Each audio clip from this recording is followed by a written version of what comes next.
Hi friends, welcome to my channel సాహితీ మను vlogs. ఈరోజు sweet corn గారెలు చేసుకోవడం చూపిస్తాను రండి. ఇలా స్వీట్ కార్న్స్ తీసుకొని ఇలా చక్కగా ఒలుచుకోవాలి. ఇలా గింజలన్నిటినీ ఒలుచుకున్న తర్వాత స్వీట్ కార్న్ గింజలతో పాటు అల్లం, కరివేపాకు, పచ్చిమిర్చి, కొత్తిమీర తీసుకోవాలి. ఇలా కొంచెం కొంచెంగా స్వీట్ కార్న్ గింజలను వేసుకొని మిక్సీ పట్టుకోవాలి. అందులోనే పచ్చిమిర్చి, అల్లం కూడా వేసి మిక్సీ పట్టుకోవాలి.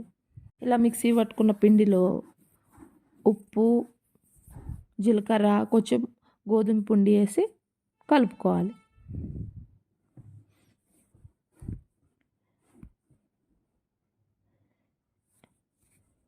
ఇలా చక్కగా కలుపుకొని ఇలా వేడి వేడి నూనెలో గారెలు వేసుకోవడమే. ఎంతో టేస్టీగా ఉండే స్వీట్ కార్న్ గారెలు రెడీ అవుతాయి.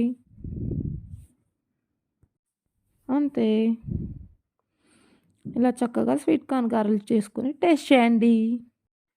Thanks for watching. Don't forget to like, share and subscribe.